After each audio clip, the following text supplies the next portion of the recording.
Olá, estamos juntos mais uma vez para a realização do programa O Espiritismo Responde, onde temos a oportunidade de refletir sobre os ensinos da doutrina espírita. É corrente no meio espírita dizer que devemos estar no mundo sem sermos do mundo. É sobre isso que nós vamos conversar com Dejair Batista de Paula Júnior. Mas antes disso, vamos ver a mensagem do Momento Espírita.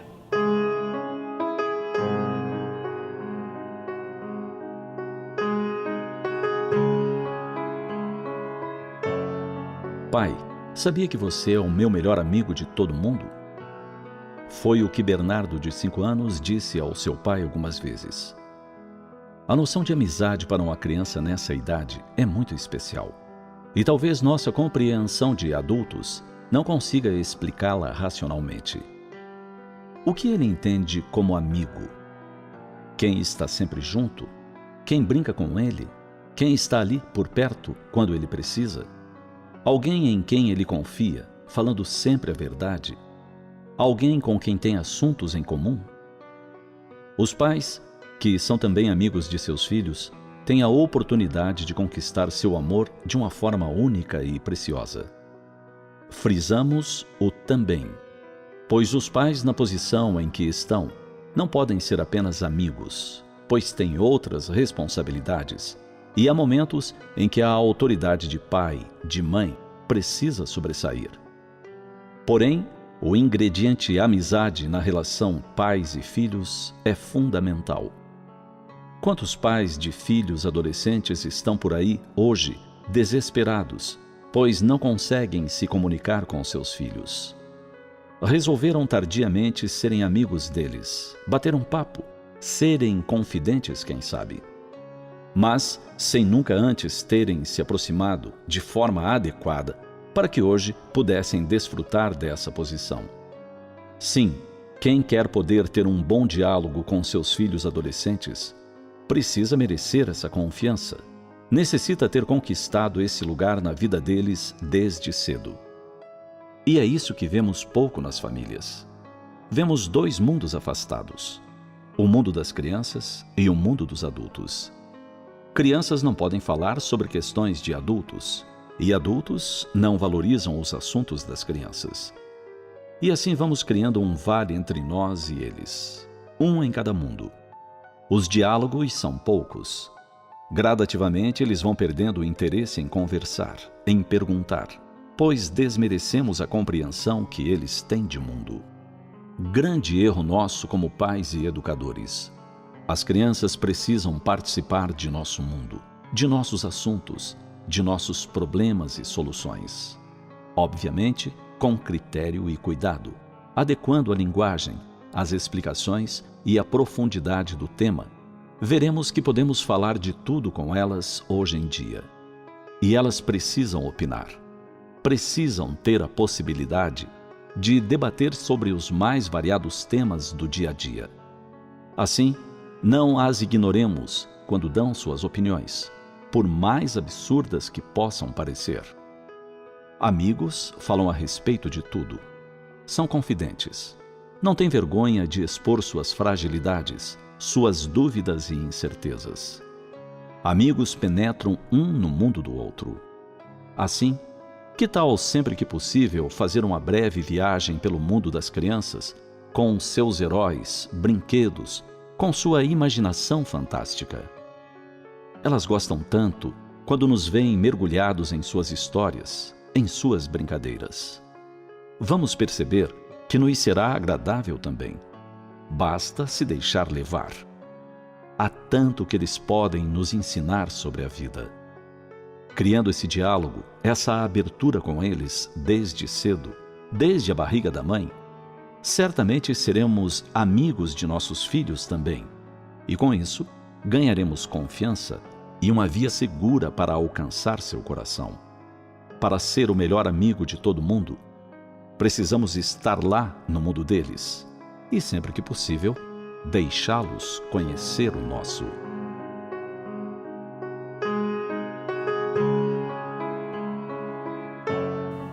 Todas as mensagens do Momento Espírita estão contidas em CDs produzidos pela Federação Espírita do Paraná.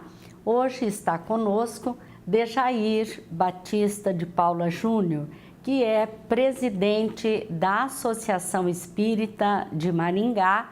Amém. Olá, Dejair, é uma alegria muito grande ter você conosco hoje. Obrigado. Dejair, o que significa a expressão estar no mundo sem ser do mundo à luz da doutrina espírita?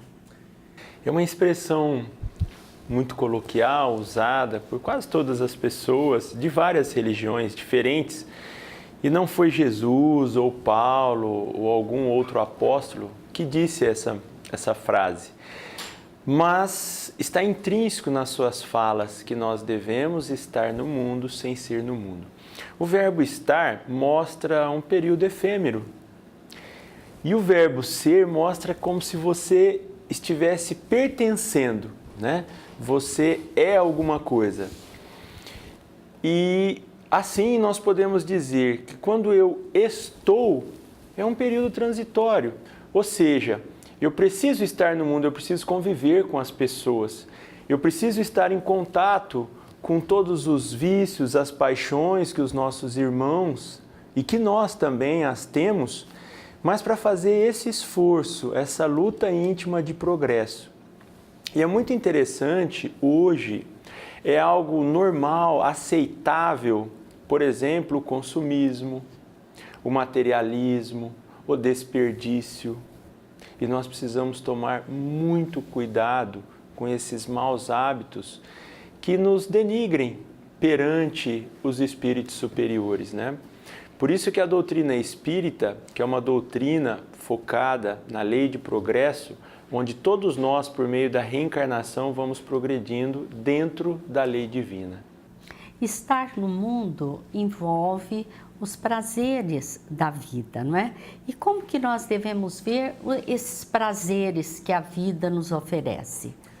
É muito interessante, Dona Ivone, porque a doutrina espírita, ou a nossa interpretação em relação a isso, não tem nada dito que seja ruim gozar os prazeres da vida. Mas a questão são os excessos. Quando nós nos excedemos em relação àquilo que é bom, àquilo que é correto. Por exemplo, todos nós devemos nos alimentar, porque sem o alimento nós teremos problemas em relação à nossa sobrevivência. Mas Deus nos deu a razão para que a gente saiba chegar no nosso limite. Se eu ultrapassar esse limite, eu vou passar mal. Então, os prazeres em si, eles não são ruins, mas muitas vezes nós não nos comprazemos, né, com aquele limite. A gente sempre quer mais e muitas vezes nos tornamos insaciáveis. E a minha mãe, claro, uma pessoa simples, e assim como tantas outras pessoas, às vezes mais velhas, de outros períodos, tinha os seus ditados, né? E dizia minha mãe, quem não se contenta com pouco, nem com muito. E não deixa de ser uma realidade. Sempre quer mais. Sempre quer mais. Então a razão deve nos levar a isso. Nós sabemos que nada na criação divina é inútil, né? E por que Deus nos deu, então, essa sensação de prazer? Vamos imaginar o seguinte, se nossas células palatais, por exemplo, não sentissem prazer quando nós colocamos um alimento que tenha glicose, né? Que vai se transformar em açúcar ou gorduras, nós talvez não as comeríamos, porque nós não teríamos essa sensação de prazer. Então, olha a importância, né? Deus nos dá, então, essa sensação de prazer. Por exemplo, se durante o conúbio sexual o ser humano não sentisse o prazer, os seres humanos não teriam, entre aspas, esse incentivo e muitas vezes nós não procriaríamos. E a sociedade, então, estaria em perigo. Assim, Deus, Ele nos dá essa sensação de prazer para que a gente tenha esse incentivo, mas que nós usemos a razão para ir, né, falamos novamente, até o limite do que é necessário, do que é bom. Porque tudo que é em excesso não é bom. Ele pode ser prazeroso naquele momento, mas depois sempre traz ou deixa algumas sequelas para todos nós. Podemos dizer até que essa questão está dentro da lei de conservação, que é necessária para o homem, não é, Dejair? Sim. Uhum. E você se referiu ao necessário e ao supérfluo, né? Como que nós podemos distinguir aquilo que é necessário e o que é supérfluo? Dentro desse próprio tema da lei de conservação, que faz parte da terceira parte do livro dos Espíritos, os Espíritos eles nos dizem que muitos de nós sabemos a diferença ou distinguir o necessário do supérfluo por intuição e outros somente pela experiência. Aqueles pela intuição é que já vem fazendo um certo progresso nas suas reencarnações anteriores, então tem por intuição o que é necessário, o que é supérfluo. Mas a maioria de nós ainda pela experiência. E muitas vezes, numa reencarnação, nós acreditamos que muito do que é supérfluo é necessário para nós e nós depois temos que vir numa outra reencarnação com escassez de recursos materiais para que a gente aprenda a dar importância ao que é realmente necessário. E precisamos tomar cuidado, porque, por exemplo, se uma pessoa que ela tem uma renda familiar de 50 mil reais e por algum revés que ocorre naquela família, ele passa a ganhar 10 mil reais. Ele vai se sentir muito mal, porque ele conseguia fazer muitas coisas com aquele valor e agora não consegue mais. Mas muitas das coisas a quais ele fazia, ele considerava necessário. Mas que para a maioria das famílias hoje no mundo são supérfluos. E nós precisamos refletir, porque será que essa pessoa, com todo o respeito a qual nós temos, ela vai merecer da sociedade o mesmo respeito com essa dificuldade do que aquela que passa fome, aquela que às vezes não tem o necessário para vestir ou mesmo para comer, para a sua vida real, né? Para a sua sobrevivência aqui na Terra? Então nós precisamos fazer essas reflexões. Os dois estarão sofrendo, mas qual é a necessidade real de cada um deles? E todos nós temos necessidades básicas, né? Como, por exemplo, a alimentação, que você já se referiu. E nós vemos também na sua fala, uns na carência total e outros na abundância. O que o Espiritismo fala a esse respeito, Dejair? Que todos nós, sem exceção, devemos, por meio dos nossos esforços, usando a nossa inteligência, usando todos os recursos que estão à nossa disposição de uma maneira íntegra, que nós podemos e devemos usá-los, então, para angariarmos forças e saúde para o trabalho. Todos nós, sem exceção. E eles nos deixam claro, por exemplo, com todo respeito o qual nós temos a todas as linhas em relação à alimentação, que existem de diferentes, né? Como aqueles que são vegetarianos, veganos e outros, por exemplo. Os espíritos superiores nos dizem que a nossa constituição física ainda necessita da carne, dos nutrientes que estão na carne para a nossa sobrevivência e para a nossa saúde. Né? Em busca dessa perfeição da saúde, nós necessitamos, por exemplo, da carne. E eles nos dizem que nós devemos comer com parcialidade, sempre dentro do que nós necessitamos, porque todas as vezes que nós usamos mesmo a alimentação a mais do que nós realmente necessitamos ou desperdiçamos, alguém está deixando de tê-lo. E que nós, como sociedade, temos responsabilidades por aqueles que não têm. Dejair, já que nós estamos falando em certos vícios, né, certas dificuldades que nós, espíritos imperfeitos, ainda temos, para um grande número de pessoas, é difícil não ter uma certa inveja diante dessas desigualdades. Ou seja, a pessoa querer estar no lugar daqueles que têm muito materialmente e que parecem ser tão felizes com essas posses, né? Como é possível trabalhar essa questão? O que a doutrina espírita orienta nesse sentido? A doutrina espírita, ela nos orienta que somos espíritos imortais em progresso na Terra. E que em cada reencarnação nós temos necessidades diferentes.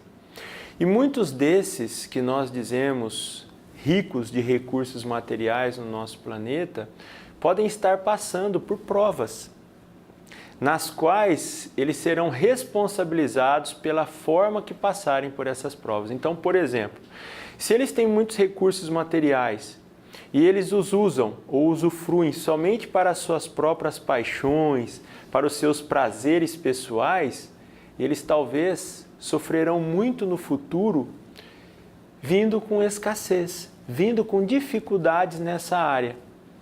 Então, muitas vezes, nós não podemos mais focar somente o aqui e o agora, porque a lei divina é uma lei de progresso, é uma lei em que nós precisamos aprender a dividir tudo que nós somos e tudo que nós temos.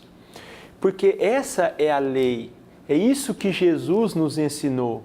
Jesus nos deixou tão claro por meio dos seus ensinamentos o que ele tinha para dar para todas as pessoas, qual era o foco dele. E como nós comentamos anteriormente, infelizmente, nós ainda damos um valor muito alto para o consumismo, para o materialismo, para os bens materiais.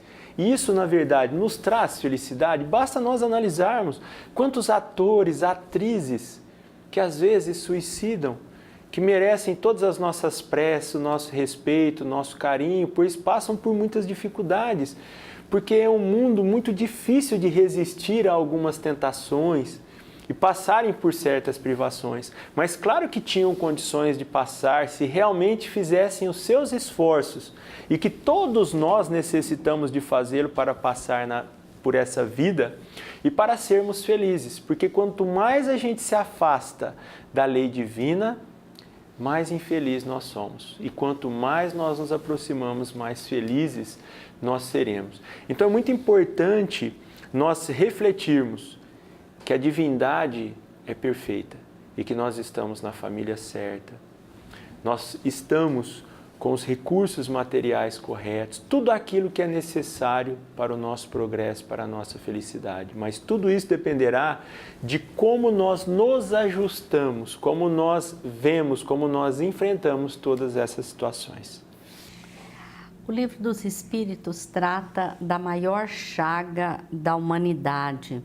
Você poderia nos falar sobre qual é esta maior chaga da humanidade?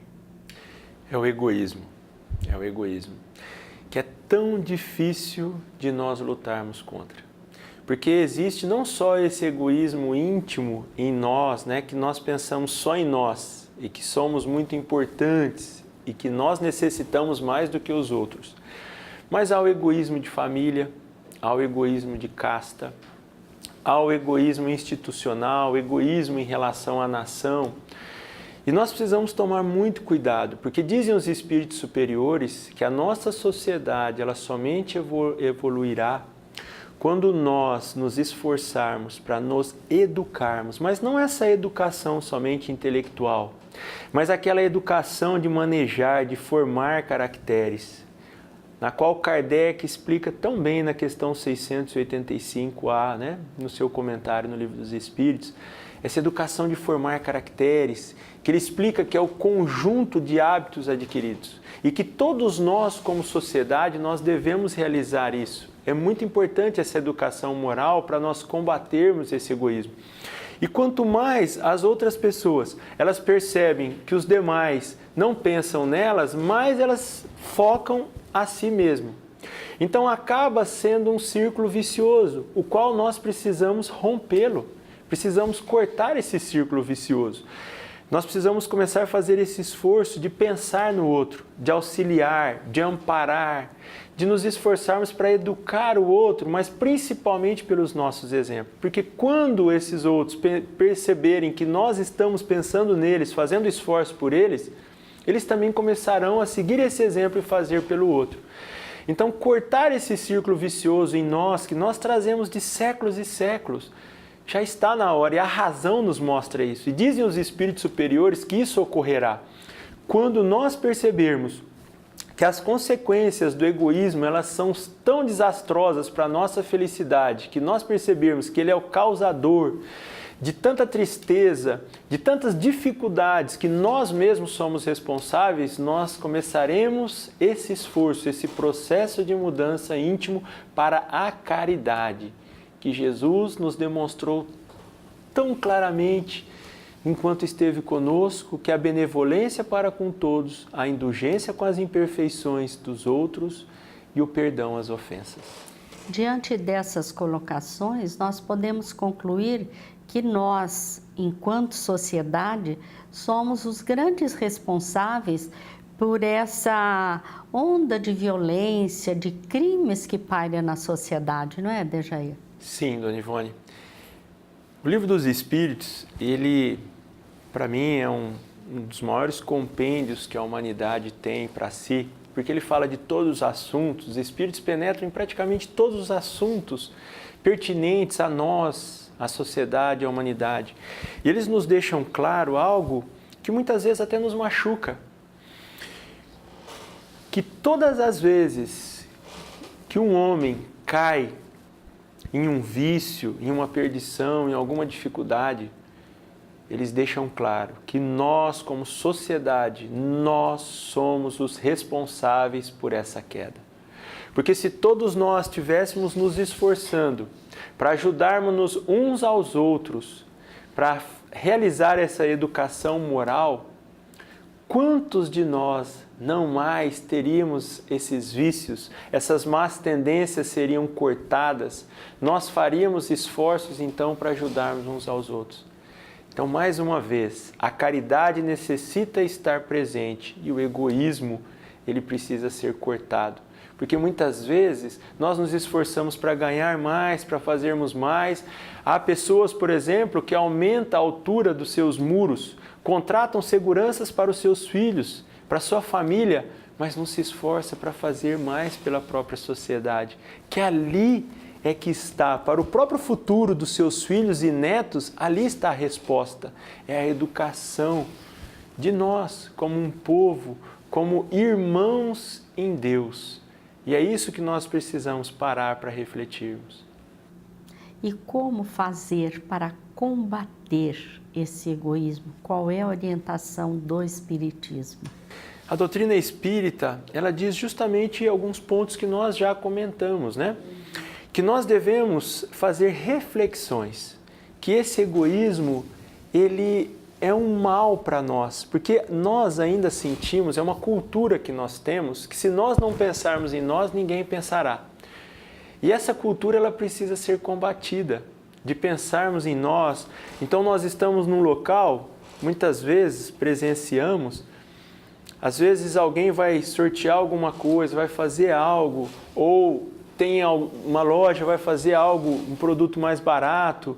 As pessoas, elas não se preocupam, pisoteiam uns aos outros, chegam a lesar, machucar. Perde esse índice de civilização que todos nós temos. E é importante a gente refletir, muitas vezes, todas as vezes que há escassez de alguma coisa, nós esquecemos já essa civilização que nós muitas vezes achamos que conquistamos e partimos ainda para essa animalidade, para esse instinto. E Deus já nos deu a razão, não por acaso, para que a gente realmente faça esse esforço, a gente lute contra esse egoísmo. E precisamos começar por nós, fazermos esse trabalho, pensarmos no outro, na educação do outro, para que a nossa vida melhore. A gente precisa refletir, entender que o egoísmo nos faz mal. Será até quando que a gente vai necessitar, vai esperar por isso? Dejair, nós agradecemos a sua presença no programa. São reflexões de fundamental importância em nossa vida, já que nós estamos num processo de crescimento, de evolução, né? Agradecemos a todos vocês que mais uma vez estiveram conosco e lhes desejamos muita paz.